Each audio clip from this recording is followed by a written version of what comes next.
Estás escuchando Milenio 3 por Aluka Nanica. 2 y 8 minutos, el mítico derviche electrónico del señor Vangelis nos da paso a esta segunda hora de la nave del misterio. Javier Sierra, buenas noches. Hola, muy buenas noches, Iker. También te gusta el derviche cósmico de Vangelis, ¿no? Indudablemente, es uno de los grandes temas de nuestros temas. Mira, escucha. Y esta música cósmica sirve para que nuestro querido amigo Javier Sierra, al que todos mandamos un gran abrazo por supuesto, nos cuente algunas novedades. Yo solo he recibido un críptico email. Javier siempre se guarda parte del secreto, evidentemente, pero sé que ha sido protagonista en una historia alucinante, que antes de entrar en el miedo al año 1000, del que tú sabes mucho, por cierto, y nosotros en el Vaticano nos hemos fijado y hemos hablado de un papa de esas épocas convulsas. Antes de todo eso queríamos charlar contigo porque algo ha pasado, ¿no?, con la Dama Azul. Pues sí, algo ha pasado. Te lo resumo casi en formato titulares.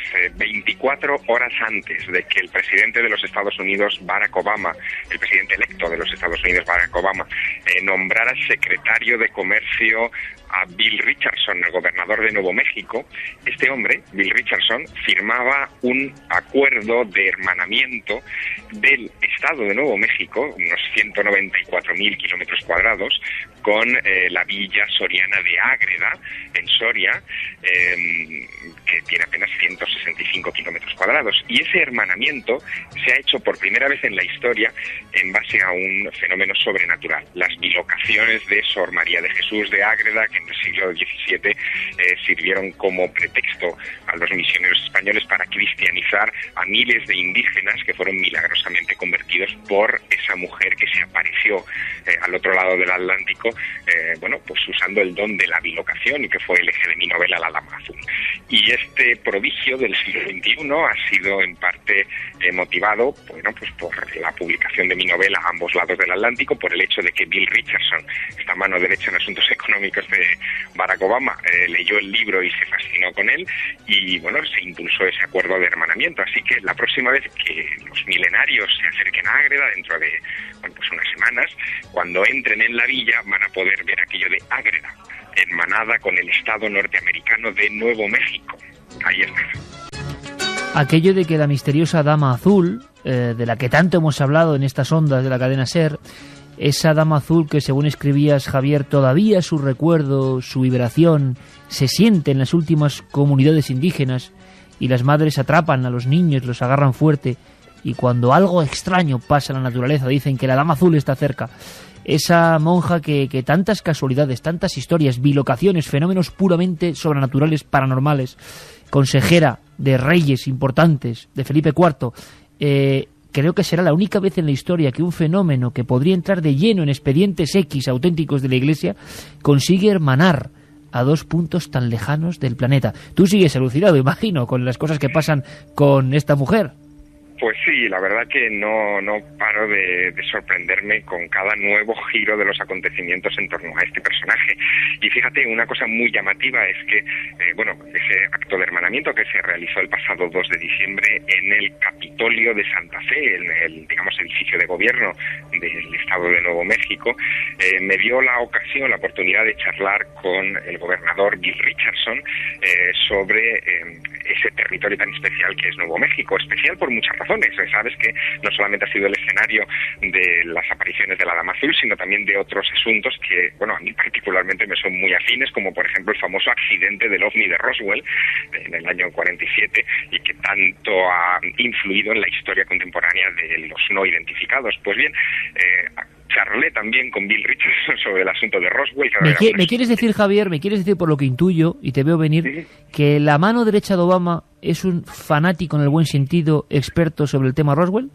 Bueno, hasta el punto de que él perfectamente conocía este caso, y me decía, yo creo que sin ser muy consciente quizá de la responsabilidad o de lo que iba a pasar en las próximas horas, o quizá no quería, darlo a conocer antes de tiempo, él me decía, hombre, yo he hecho peticiones como gobernador de Nuevo México para que el gobierno hable claramente de lo que ocurrió en Roswell en 1947, a lo que yo, claro, le interpelé, pero es que ahora el gobierno es usted.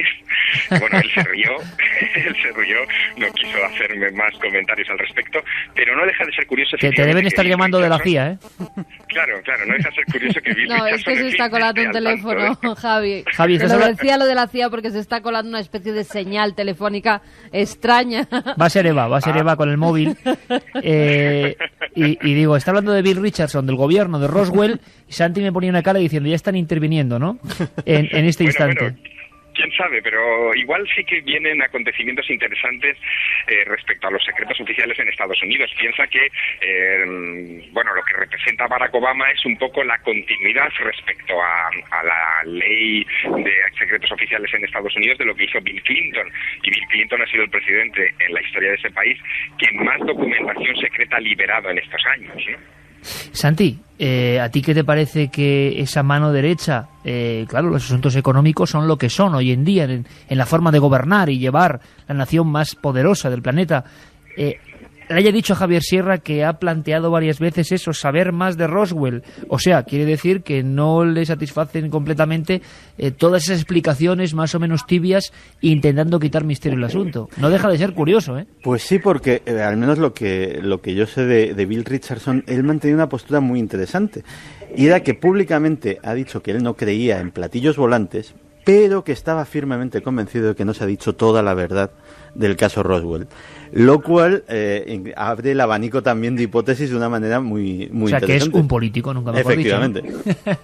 Javier, pues oye, ojalá, tú que hiciste el libro sobre Roswell, Secreto de Estado, ojalá sepamos más cosas y haya una oportunidad para que definitivamente todo lo que se tiene que saber sobre lo que pasó aquel día del año 47, el caso quizá más célebre de todos los tiempos en el asunto de los ovnis, se resuelva. Es interesante saber que el hombre más poderoso de la Tierra se rodeó de gente que, bueno, ama el misterio de alguna forma, porque esto de Ágreda, desde luego, no es casual.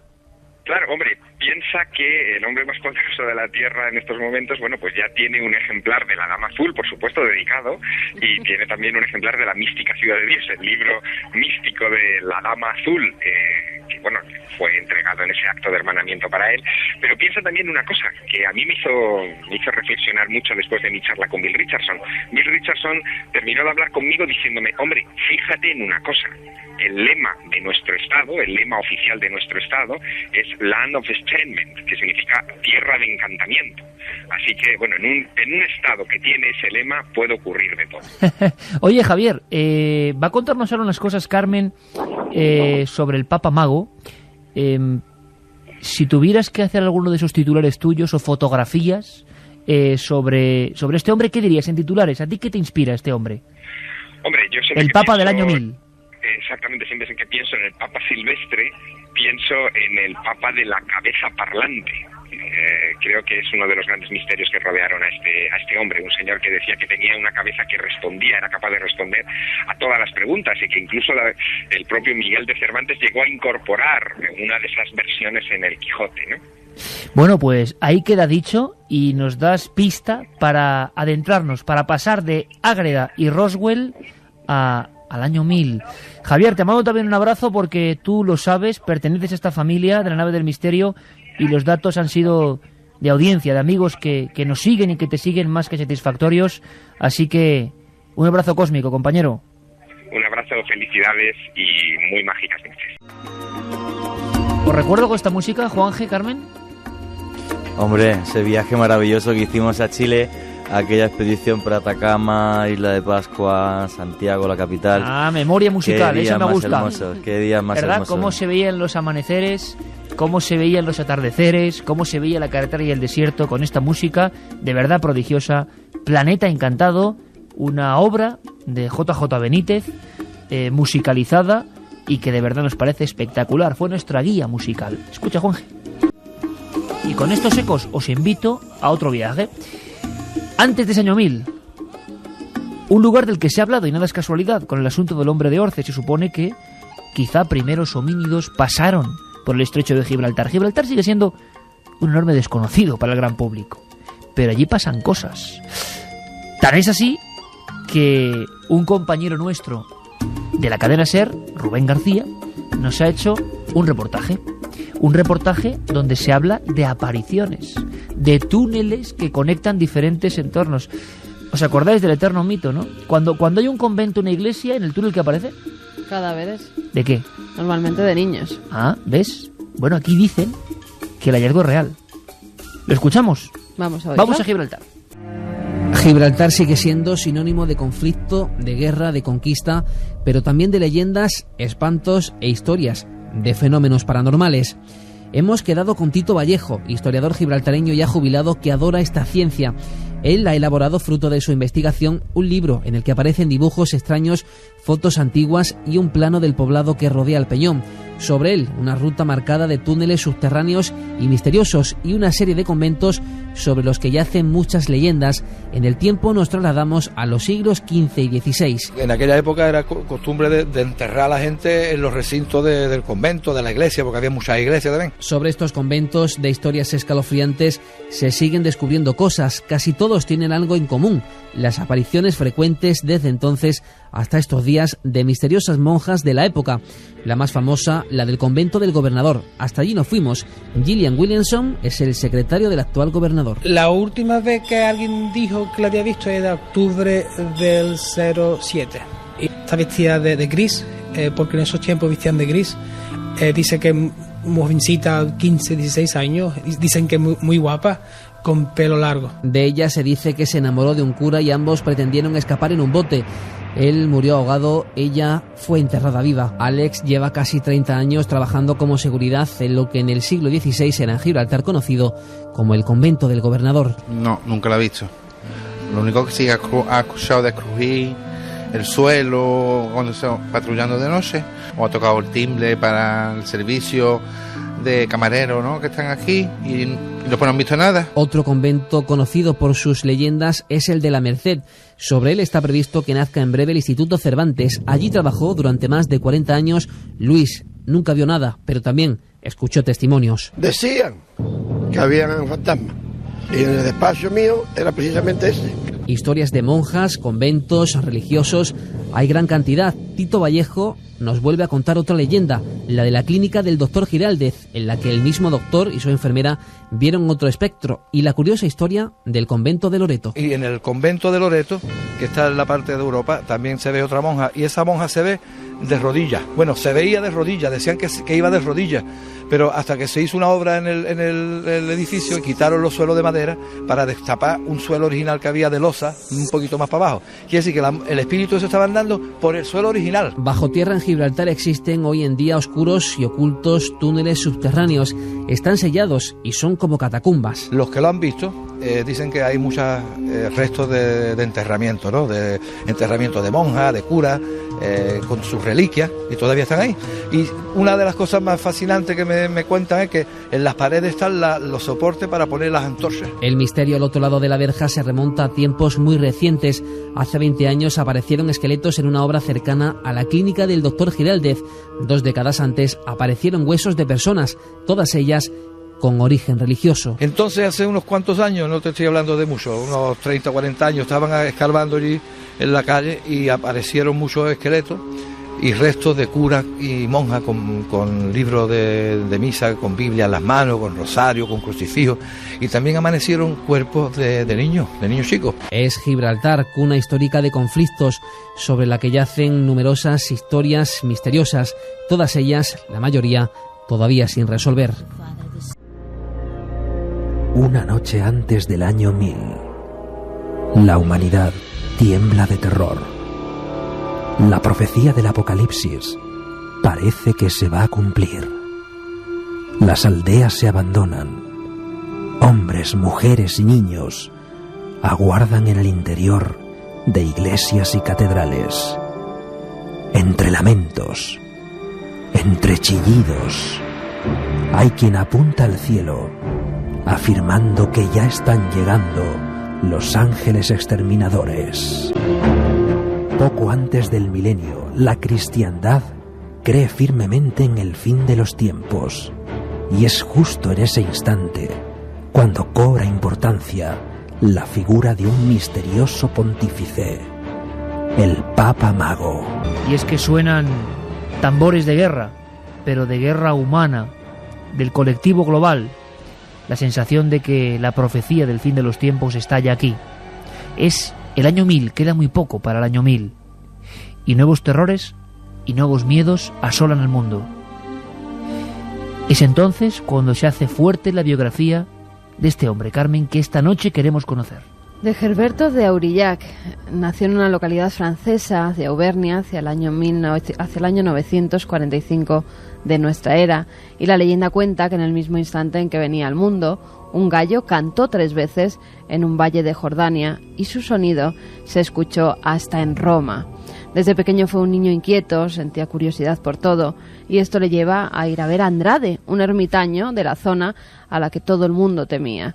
Este le predijo cuál iba a ser su futuro y día a día le instruía sobre la magia celta.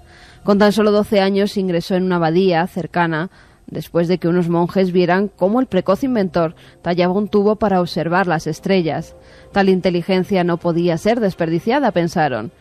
Y esto le llevó de abadía en abadía. Fue aprendiendo todo tipo de saberes, las 3 disciplinas del trivium, que eran gramática, retórica y lógica, el quadrivium, aritmética, geométrica, astronomía y música, y sobre todo se interesó en muchos de los libros prohibidos por la Iglesia. Su búsqueda le condujo hasta nuestro país, primero hasta el monasterio de Santa María de Ripoll, en Gerona, y luego viajó hacia el sur, donde tuvo contacto con la ciencia árabe y con todo tipo de documentos extraños. Miguel Ruiz Montañez, autor de El Papa Mago, nos cuenta cómo fue su estancia en España. Silvestre era un papa que no estaba interesado en escribir de teología ni de temas religiosos, sino sin embargo estaba siempre buscando libros antiguos, libros prohibidos, y en ese buscar pues evidentemente tenía que venir donde estaba la mayor biblioteca del mundo conocida, la que probablemente era la capital del mundo al final del primer milenio, que era Córdoba, la capital de Al-Ándalus y del saber, por así decirlo. Córdoba tenía una biblioteca de más de 300.000 volúmenes que los Omeya habían conseguido pues en todas sus conquistas por India, por Oriente Medio, por el norte de África, por muchos países de Europa, y esa biblioteca era muy apetecida para Silvestre. Y entonces en esa búsqueda del conocimiento oculto, de los saberes ancestrales, pues Silvestre llega hasta Córdoba, y otra de las leyendas dice que allí robó un libro muy misterioso, un libro realmente antiguo. Pues con ese libro Silvestre consiguió conocimientos que le permitieron construir la cabeza parlante, este autómata milenario. Su inquietud le llevó a querer experimentar con lo aprendido, y así en su estudio comenzó a crear todo tipo de artilugios que para él significaban el futuro, pero para otros se trataba de auténticas obras del diablo. La alargada sombra del maligno tenía que estar cerca de este religioso y de sus malditos inventos. Ábacos, órganos, globos terráqueos, relojes de péndulo, astrolabios e incluso esa cabeza de las que nos hablaba y que predecía el futuro. Y era tan inventor como Leonardo, pero cuidado, 5 siglos antes. Estamos hablando del final del primer milenio, y en esa época ya este papa se dedicaba pues a escribir tratados de geometría, de matemáticas, y construía máquinas increíbles. Y en particular la leyenda dice que Silvestre II creó una máquina increíble llamada cabeza parlante. Posteriormente los templarios aludieron a ella como Baphomet, y Baphomet era una máquina, un autómata milenario capaz de responder preguntas, sobre todo preguntas relacionadas con el destino. Todo ello se vivía en una época donde el terror a que se cumplieran las profecías sobre el fin del mundo era latente. La gente miraba hacia el cielo y veía que los signos del apocalipsis se estaban cumpliendo. Cometas, uno de ellos dicen que incluso permaneció 3 meses en el cielo. Eclipses, el cielo sangre, cielo rojo, lluvia de estrellas, epidemias, hambrunas, el mal de los ardientes, por el que muchos se enfermaron. Poco a poco se les iban cayendo los miembros, las manos, los pies, hasta que al final morían entre grandes convulsiones. 1000 y no más de 1000, se decía en toda Europa. Tendríamos que imaginarnos una sociedad como era la europea, sumida en la barbarie, pues cómo tuvo que vivir ese momento del cambio del milenio, sobre todo cuando el Apocalipsis tenía tantas profecías que hacían alusiones al fin del mundo. Para cualquier cristiano, para la misma Iglesia Católica, el fin del mundo llegaría en el año 1000. En esta caótica sociedad, Herberto es nombrado abad del monasterio benedictino de Bobbio. Ya en el año 998, es nombrado arzobispo de Rávena y tras la muerte del Papa Gregorio V, el 18 de febrero del año 999, Gerberto se convierte en el Papa Silvestre II. Celebró el 31 de diciembre de ese año 999 una misa nocturna. Todos estaban de rodillas. Hasta que no sonaron las campanas, nadie se quedó tranquilo. Estará en la silla de San Pedro hasta el 1003, fecha en la que morirá. Según cuenta la leyenda, la cabeza parlante ya se lo había pronosticado. Ya muerto, comenzaron los rumores sobre su extrema inteligencia, su sabiduría, sus inventos. Fue acusado de brujo, de nigromante y de pactar con el propio diablo. Curiosamente, y como todos sabemos porque estamos aquí, pasar no pasó nada. Pero precisamente porque no pasó nada, mucha gente, nada más muerto el Papa Mago, Silvestre, le acusaron de practicar la nigromancia, de pactar con el diablo, porque para la Iglesia Católica, como decía el Apocalipsis, el año 1000 era el final del mundo, y el mundo siguió. Pues mucha gente, incluso desde dentro de la Iglesia, acusó a este Papa de haber pactado con el diablo.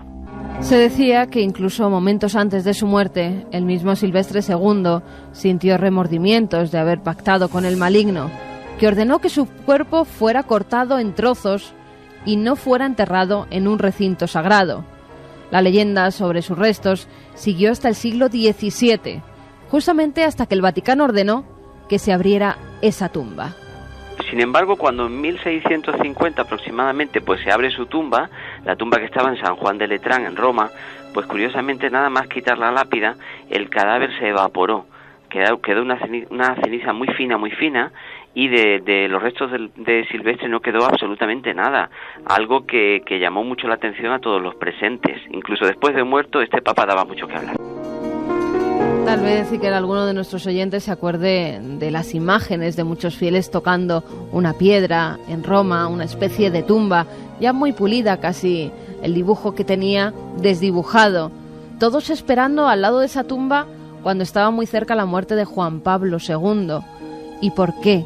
¿Por qué justamente estaban esperando al lado de esa iglesia, justamente en una tumba que parecía no tener ningún significado? Pues el autor del Papa Mago, Miguel Ruiz Montañez, nos revela cuál es su secreto. La leyenda dice que cuando el Papa que está en ejercicio, el que ocupa el trono de Pedro en Roma, está por morir, va a morir, entonces la lápida, el cenotafio de Silvestre II se humedece de una extraña sustancia, como vapor, como aliento, como algo que crea un vaho frente a la lápida. Incluso alguna vez han dicho que han oído entrechocar huesos, lo cual sería difícil porque de hecho el cadáver se fumó, como hemos comentado antes, pero lo cierto es que cada vez que un papa en el Vaticano enferma, una auténtica legión de periodistas se plantan delante de la lápida de Silvestre en San Giovanni, en San Juan de Letrán, para ver si la lápida se humedece, porque si es así, el papa muere. 2:33, ¿qué os ha parecido? Desde luego, aquí nos hemos quedado un poco alucinados de la cantidad de misterios que rodean al Papa del año 1000. Ya sabéis que sorteamos 3 ejemplares de este libro, El Papa Mago, en el 7640. Santi, Juanje, Carmen, todo vuestro. Yo sigo todavía conmocionado. ¿Será verdad o será leyenda? ¿El Papa pidió que trocearan su cuerpo? Es un poco fuerte eso. Al parecer es leyenda porque el cuerpo en el siglo XVII, cuando se abre su tumba, está completamente entero. Además estaba con las manos puestas por encima del pecho, pero sí que es cierto que como si fuera una maldición, justamente cuando lo abren empieza a desintegrarse y se queda convertido en una especie de polvillo de ceniza, y ahí se desapareció todo el cuerpo. Bueno, siguen sus cenizas allí, pero nada más. De todas formas, qué personaje más curioso, ¿no? Que llega hasta Córdoba, se impregna de una cultura riquísima, que era realmente la capital europea de la cultura, ¿no? Efectivamente, que fue más grande en la Alhambra, de 1 millón de ejemplares llegó a ser en la Alhambra, quemada por el cardenal Cisneros en la plaza de Virrambla, sí. La biblioteca, quemaron 1 millón de libros. Quemaron 1 millón de libros, el cardenal Cisneros, te puedo decir hasta la fecha, aparece en un libro que es Operación Al-Ándalus, ese dato lo busqué hace años. El cardenal Cisneros quema 1 millón con M de volúmenes que se guardaban en la Alhambra, que era todo el saber que venía del Califato de Córdoba, acabó guardado en la biblioteca de la Alhambra. Es otro tema, y hablamos hace mucho tiempo, hace muchos años en Milenio 3, pero desde luego las quemas de libros, creo que todos los códices aztecas los quemó Landa también. Es decir, Diego de Landa, todos los que dicen mayas. Quedaron solo tres. Quedaron solo tres. Sí. La historia es la cantidad de quemas de libros, hasta los nazis quemaron libros concretamente, pero desde luego qué personaje, o sea, que sabía dónde iba y sabía dónde había que leer. Claro, lo curioso es que este personaje, pues no sé hasta qué punto toda esa leyenda que deja es realmente pura y dura leyenda, pura fantasía, o realmente hay algo de verdad, ¿no? Porque si tuvo conocimiento y si tuvo acceso a esa cantidad de saberes que había en Córdoba y en otros sitios, el hecho de que pudiera crear ese tipo de mecanismos como una cabeza parlante que en tantos textos aparece, o otra serie de cosas, pues parece más que factible, ¿no? Sería el primer instrumento capaz de reproducir la voz humana. Al parecer era un conjunto de láminas de diferentes longitudes que estaban dispuestas sobre un cilindro y que gracias al aire que pasaba por ellas pues emitía palabras. Y eso, imaginaos si fue realidad o no, porque nunca se ha llegado a encontrar esa cabeza parlante. Imaginaos cuando la gente, con el terror del año 1000, viera cómo aquel instrumento empezaba a proferir palabras, ¿verdad? Pues era otro invento del maligno. Es que tenía que ser, además decían que incluso él había descubierto alguna serie de tesoros alrededor de Roma, que había hecho con ese oro que había encontrado, lo había fundido y había creado esa cabeza parlante, esa cabeza que además pronosticaba acontecimientos que iban a acontecer. Era como un Juanelo Turriano, pero claro, Juanelo Turriano no era un papa. Lo que asombra de esta historia, hemos conocido muchas historias de grandes sabios interesados en la alquimia, el saber oculto, pero claro, que lo haga un papa es lo que sorprende, ¿no? Es que desde luego hay papas que tienen su historia.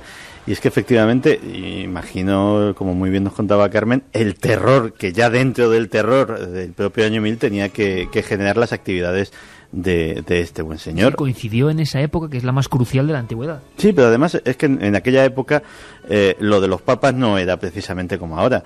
150 años antes, el Papa Formoso tuvo otro tema bastante peculiar. Fue un papa que lo llegaron a sacar de la tumba y juzgarle después de muerto. No solamente le juzgaron después de muerto, sino que le consideraron culpable, le cortaron los 3 dedos. Primero consideraron inválida su elección como papa, le cortaron los 3 dedos con los que impartía las bendiciones para quemarlos y lo condenaron a no enterrarlo en sagrado. Pero su sucesor, no contento con esto, dijo que la presencia en Roma de aquel fétido cadáver le ofendía, lo volvió a desenterrar y lo tiraron al Tíber tal cual. Con lo cual, lo del papado en la zona del año 1000 era otra cosa, no era el papado de ahora ni muchísimo menos. ¿Os imagináis la misa? Esa misa del 31 de diciembre del 999, cuando la gente cree que el mundo está al final. Bueno, llegaban a darse misas además colectivas, donde en todos los lugares, sobre todo en Europa, esas misas colectivas daban la extrema unción a todos, porque creían de verdad que iban a morir. Es más, los enemigos se perdonaban unos a otros. La gente que se debía dinero, entre ellos se lo perdonaba, porque claro... ¿Eso tú crees que sería verdad o es leyenda? Porque eso de la gente perdonándose las deudas... Pues fíjate, yo creo que había tanto pánico a ese fin del mundo que la gente se convirtió, que la gente cambió, que la gente, creyendo que iba a haber un juicio final, sí que hizo cosas que deberíamos hacer todos, ¿no? Cosas buenas. Es la gran pregunta que a todo el mundo le hacen y hemos visto en películas, o oye, quedan 2 días para el fin del mundo, ¿qué haces? ¿No? Claro, la gente lo creía de verdad. Ahí no había duda. La gente estaba convencida. Es que pienso que todos deberíamos actuar siempre como si quedaran 2 días para el fin del mundo, porque todos podemos morir pasado mañana. Cierto. Cosa que espero no nos pase a ninguno. Pero eso es un gran fallo siempre de la humanidad. Todos deberíamos de vivir el instante como el último instante de nuestra vida. Lo que ocurre es que en aquel año 1000, además...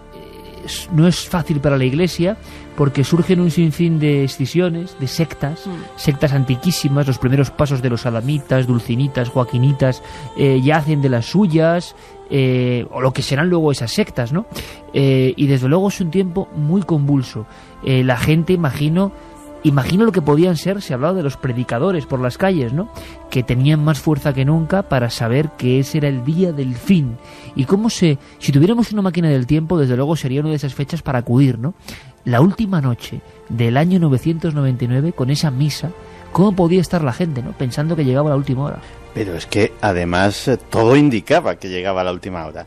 como muy bien ha dicho Carmen, las hambrunas, el fuego de San Antonio, aquella terrible epidemia que era el ergotismo. El fuego de San Antonio. Era la intoxicación de cornezuelo del centeno que provocaba tremendas alucinaciones, un dolor espantoso y, como contaba Carmen, la gangrena y la caída literal de los miembros. ¿Qué se sabe de esa enfermedad? Pero es que no es lo mismo. Se confunde el mal de los ardientes con lo que has dicho de San Antonio. Pero es que el fuego no es lo de mismo. San Antonio no es el mismo que el mal de los ardientes. No es lo mismo, no. Bueno, vamos a ver si sabemos que son ambas cosas. Hoy en día no se ha descubierto todavía por qué le llamaban el mal de los ardientes y qué enfermedad lo causaba.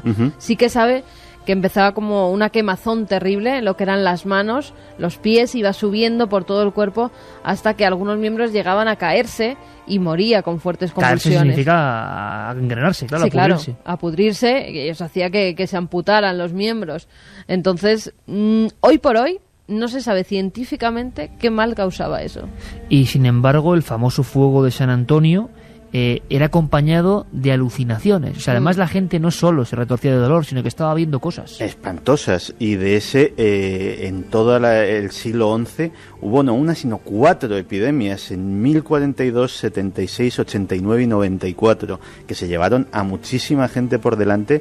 Y bueno, era el fuego de San Antonio porque, ya lo he comentado en estos micrófonos alguna vez, eran los frailes de la Orden de San Antonio los que tomaron la misión de socorrer a estos enfermos y pasaron al nombre de la enfermedad. En realidad era la intoxicación por cornezuelo del centeno, la misma planta de la que se saca el LSD, un potentísimo alucinógeno, pero que además tiene un efecto colateral bastante desagradable, que es que posiblemente es uno de los vasoconstrictores más poderosos de la naturaleza, con lo cual a poco que tengas un poquito mal la circulación, directamente las arterias se contraen, la circulación queda interrumpida y el miembro se pudre hasta que no hay más remedio que o amputar o morir. Yo me estoy preguntando, ¿y cómo fue el 1 de enero del año 1000 cuando vieron que no había llegado el fin del mundo? ¿Os imagináis? Hombre, pues devuélveme la pasta que me debías, ¿no? Obviamente. Es lo que diría yo, pero aparte eso de... podría originar, en vez de alegría por seguir vivos, una gran cantidad de conflictos, si lo pensamos desde la perspectiva que dice Juanje. Bueno, yo creo que el día 1 lo estarían celebrando y el día 2 ya dirían devuélveme lo que me debes. Pero sí. Todos los seres humanos somos iguales, volvemos cuando hay... Por desgracia. Tampoco había ningún motivo para alegrarse, porque si encima de las epidemias y de las hambrunas le sumamos que estaban los vikingos en su peor época. En aquella época en las iglesias, en las prédicas y cuando se hacían rogatorias, se añadía una línea que era líbranos, Señor, de los hombres del norte, porque los vikingos asolaban toda la costa atlántica y mediterránea y bueno, el siglo XI fue precisamente la época con la que más furia azotaron las costas europeas. Pero hay que pensar otra cosa, y es que, por ejemplo, los cristianos centroeuropeos destrozaron y masacraron un montón de tribus paganas que había en Polonia en aquella época. Fíjate que luego sería un papa de ahí como es Juan Pablo II, o sea que igual que hacían los vikingos, los cristianos digamos que organizaban pequeñas cruzadas para meterse en los territorios del este y matar todo lo que olía a paganismo, que era el 100% de lo que había, porque estaban cristianizados. Europa ni siquiera estaba cristianizada al completo, ni muchísimo menos. Es precisamente además en ese año 1000 o en ese siglo XI cuando aparece la brujería tal como la conocemos después, cuando precisamente se empieza a entrar en retroceso el paganismo y tiene que coger nuevas formas para sobrevivir y coge la forma de la brujería que luego provocaría la Inquisición y todo lo que sabemos. Pero Montañez afirmaba, el autor del Papa Mago, afirmaba que este papa de niño había ido a un druida a instruirse en el mundo céltico. Demasiada leyenda, ¿no? O se ha comprobado, claro, porque también hay papas que imagino que tendrían un San Benito encima y cualquier historia heterodoxa extraña, con el paso de los siglos, se lo irían añadiendo, ¿no? Imagino, se lo irían sumando. Pero hay que pensar también una cosa, ¿eh? Cualquier zona rural de Europa de aquella época existía la brujería y esos druidas celtas, porque bueno, Zugarramurdi ¿hace cuánto fue? Hace 4 días, estos lugares que realmente existió ese paganismo hasta hace muy poco. O sea, hay que pensar que en el año 1000 realmente el paganismo en las zonas rurales fuera de las urbes estaba muy muy extendido y los mitos y los ritos estaban muy muy mezclados. Realmente era un ermitaño que había sido sacerdote. O sea, el ermitaño al que teme la gente había sido un sacerdote. Y parece que él le instruye en cierta manera de ciertos rituales que se hacían por la zona, ciertos rituales que en otras épocas, rituales célticos, él al parecer había estudiado. Porque hay que decir que en las abadías, donde estudiaban los sacerdotes, es donde estaba el saber de la época. Saliéndose de ahí, poca cosa había para saber de verdad esas artes, esos trivium, esos quadrivium que estudiaban todo tipo de artes, de filosofía, de astronomía. Había que estar dentro de una abadía, había que ser sacerdote o tener el acceso que tenían, por ejemplo, en la biblioteca de Córdoba, donde fueron comprando miles de ejemplares y allí se reunían sabios musulmanes que venían de todas partes del mundo. Decían que del Cairo también había muchos. Y se sabe que con los los árabes que además él tuvo contacto, que los árabes se dice que además eran unos grandes constructores de autómatas. Es que los árabes en aquella época eran realmente el faro de la civilización. Es decir, nosotros o los cristianos eran los bárbaros. Y no te digo más si nos vamos efectivamente hacia el norte, donde ese joven silvestre podría haber encontrado un druida sin buscarlo demasiado. Zonas como Irlanda tenían un leve barniz de cristianización. En Inglaterra había un rey vikingo, el rey Canuto. Te quiero decir, el mundo pagano, el mundo germánico estaba vigente en toda su plenitud. Perdón que me ría por el rey Canuto, pero es que no puedo evitarlo. Hay una cosa que es, mira, para que te hagas la idea del contraste que suponía esa Córdoba que se describe aquí con el resto de Europa y ese Al-Ándalus, hay que pensar que, bueno, sin ningún tipo de desprecio, ni muchísimo menos a la gente de la península arábiga, que conozco muchísima, realmente es la escisión que llega hasta España, son sirios, vienen de Damasco, Abderramán es de Damasco, y digamos que dentro de todo el mundo musulmán es el Islam más permisivo, sin llegar a ser sufistas ni nada de esto, pero sí es un Islam más permisivo, ya que muchos de ellos vienen precisamente huyendo de una cerrazón religiosa que había en aquella zona de Oriente Medio. Entonces, claro, lo que crea Abderramán en Al-Ándalus es un gran centro de conocimiento precisamente por eso, porque viene muchísima gente desde aquella zona a poder seguir con una ciencia que allí ya estaba mal vista. De ahí esa riqueza cultural que acaba albergando 1 millón de volúmenes, como dije antes, en la Alhambra, en el Palacio Rojo de Granada. Vamos con mensajes. 7640, palabra clave milenio, espacio, vuestras opiniones o milenio3 con número @cadenaser.com. El Papa Mago, 3 ejemplares, escrito por Miguel Ruiz Montañez y publicado por Martínez Roca. Fina de Vilanova nos dice, ¿no es curioso? Cada nuevo milenio se siembra el pánico, en este con los ordenadores. Pues sí, la verdad es que si vivimos un año 2000... Qué buena pregunta. ¿Qué pasó con aquello del efecto 2000? Que no pasó nada. Que estábamos no todo el mundo... Absolutamente nada. Pero se vendieron miles de libros, se publicaron miles de revistas, todo el mundo llenó horas de antivirus, todo el mundo decía que iba a pasar una cosa y al final no pasó nada. Al final no pasó absolutamente nada. Fue la reproducción del miedo del año 1000 al siguiente milenio. Con un papa que era gran seguidor de Silvestre II. Juan Pablo II... ¿Ah, sí? Sí, tenía... Es más, es el que hace que se pues reabra... Mira, no lo pensaba yo que... Pues mira, sí. Hace que se estudien sus documentos de nuevo porque dice que hubo muchas injurias en torno a este papa. Y Juan Pablo II llega a estudiar toda la vida del Papa Mago porque, claro, era también el papa que iba a vivir un nuevo milenio. Estaba y se ponía en su caso. Uno el año 1000 y el otro el año 2000. Vamos con más... Es que no sé si Juanje quería decir algo. No, ¿lo he cortado? Nada. Nos dice también Vero desde Zaragoza, es curioso cómo las personas se hermanan ante la muerte y lo poco que lo hacen ante la vida. Tuvo que ser increíble vivir la llegada de ese año 1000. Hola amigos, cada semana deseo, además de currar, emocionarme, sobrecogerme y aprender con vosotros. Gracias por el tema del Papa. Gracias. Lo leeré. Arantxa desde Gijón nos dice, hola a todos, acabo de conectarme y el tema me suena. Sobre lo de Gibraltar. He leído que en Gibraltar se aparece una monja de la Orden Franciscana de Pau Clar, en King Chapel. Se dice que fue ajusticiada por la Inquisición, ¿Qué sabéis de ella? Pues lo que nos han contado, ¿no? Aquí en mi región también hay una leyenda parecida de una monja en un antiguo monasterio en el Narcea. Se dice que esta monja se suicidó tras haber sido vejada. Hay dos versiones. Una que dice que sufrió una violación y otros que dicen pues que sufrió otra violación pero por parte de un lugareño. Y entonces que se quitó la vida, que se suicidó. No sé qué habrá de verdad y tal vez estas leyendas sean o surjan en todas partes. Gracias por estas noches mágicas y gracias por los sorteos de libros.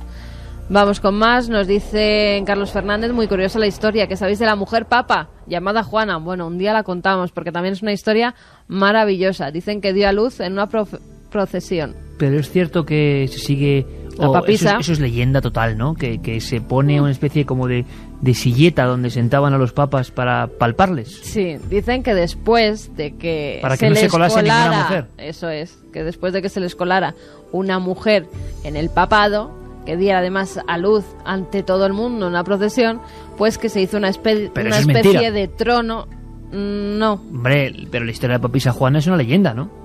Claro, hombre.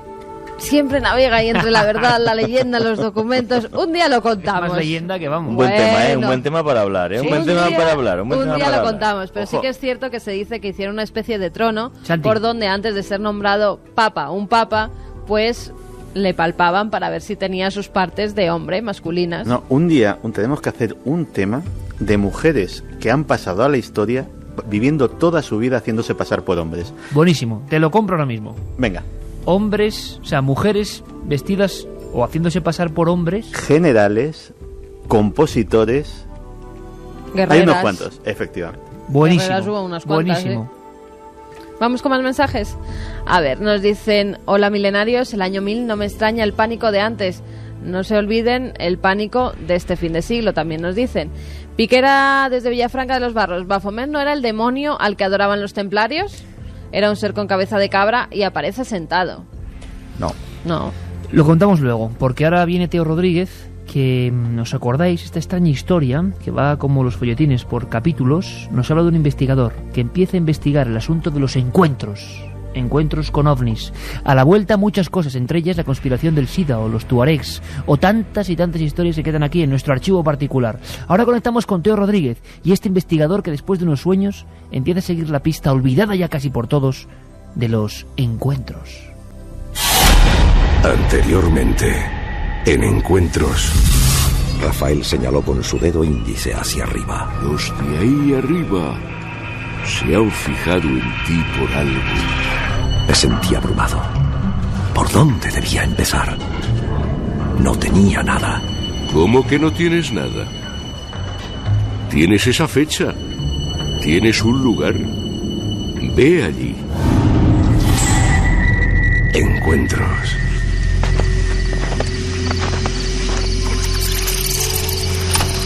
Sábado 29 de noviembre de 2003. 6:23 de la mañana. Camino de la Piedra. Campo de Criptana. Ayer estuve comiendo en una pequeña taberna de la parte antigua del pueblo. Fue una de las recomendaciones de mi amigo Rafael. La mayor fuente de información la tienes en los testimonios e historias que los mayores desean contar. Eso es lo primero que debes buscar, antiguas leyendas. Si algo permanece en el tiempo son los hechos que realmente marcaron, de alguna manera, la vida de aquellos que los experimentaron. Como en todos los pueblos, enseguida detectan al forastero. Y yo particularmente lo llevo escrito en mi frente. No hacía más que dar vueltas y más vueltas a la manera de comenzar mi particular y, por otro lado, extraña investigación. Pero en esta ocasión, ser el forastero ha jugado a mi favor. Después de la comida de ayer, tomé tranquilamente un café en la barra de la taberna. Además del camarero, coincidieron a mi lado un par de hombres que claramente sobrepasaban los 70. Incluso me atrevo a decir que uno de ellos se acercaba a los 90 años. No hacía más que repetir en mi mente las palabras de Rafael. Testimonios e historias de los mayores. Testimonios e historias de los mayores. Pero no sabía cómo empezar. No sabía qué decir. Pero en un segundo, todo cambió. Fue uno de aquellos hombres quien empezó mi investigación. ¿Y qué le ha traído por aquí?, preguntó. Enseguida noté que ellos tenían tantas ganas de preguntar como yo. Ellos querían saber de mí y yo saber de ellos, saber de su pueblo. Casi sin pensarlo pregunté: ¿qué me pueden decir de la tinaja volante? ¿Conocen la historia? ¿Qué razón lleva Rafael? Qué gran fuente de conocimiento son nuestros mayores. El deseo de contar historias es tan grande como su sabiduría. Claro que conocían la historia, aunque ya pocos la recuerdan, decía uno de ellos. La gente joven está a otras cosas, añadió el otro. 6:30 horas de la mañana. Apenas he dormido y hace muchísimo frío. Seguro que a estas horas estaría mejor bajo el calor de una manta viajando en sueños. Pero la ilusión de aquellos ancianos bien merece el esfuerzo. A pie, sobre un piso helado y resbaladizo, me dirijo a La Piedra, lugar donde aquella noche de febrero de 1826 la tinaja volante surcó los cielos de esta comarca manchega. La historia me pareció increíble, pero me apetecía recordarla en el mismo lugar donde sucedió hace ya más de 177 años. No había amanecido aún. El viento parecía haber pasado de largo, dejando atrás un cielo con miles de estrellas que aquella noche parecían brillar más que nunca. Aurelio Sánchez, un rudo y veterano cazador, aislado de la intemperie con gruesas capas de lana y cuero, preparaba escopeta y cartuchos bajo la luz de la luna casi naranja. Sus perros, tan delgados como fieles, permanecían tumbados a los pies de su amo a la espera de que éste ordenara el comienzo de la jornada. La llamada intermitente de una lechuza oculta entre ramas, el chirriar incesante de los grillos y los diálogos entre ranas de una charca cercana daban sonido a la noche. Eso y el silbido agudo con el que Aurelio mantenía despiertos a sus perros. Pero todo cesó. Y lo hizo de repente, sin tiempo a nada, casi a traición. Voló la lechuza. Se ocultaron los grillos. Pulsearon las ranas. Quizás solo guardaron silencio asombrados por lo extraño, por lo ajeno a su rutina diaria. Aurelio también dejó de silbar. Los perros, como señal de alarma, levantaron sus quebradas orejas y miraron al cielo. El veterano cazador debió preguntarse: ¿cómo es posible que sea de día si aún no he oído cantar al gallo? ¿Qué es eso que vuela como un pájaro y no tiene alas? Se había hecho de día en la noche. Jamás antes el silencio había gritado tan alto. Y jamás nadie supo aclarar lo que allí había sucedido. La tinaja volante lo llamaron. Un enorme y brillante artefacto que descendía humeante hacia algún punto perdido en el horizonte. Por suerte para Aurelio, por aquello del que dirán, no fue el único que vio aquel artefacto. Por toda la comarca fueron cientos los testimonios que avistaron la tinaja volante de la Mancha.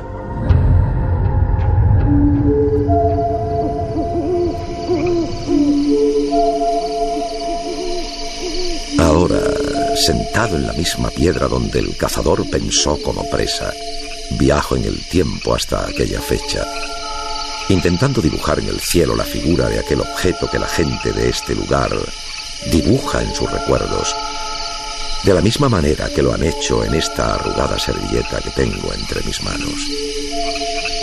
Ya la verás, Rafael. En ella hay algo más. Parte de una historia que llegó aquí procedente de otro lugar. Parecen guardar relación con los hechos aquí acontecidos. Y si aplico tu lógica, quizás guarden también relación con mis encuentros.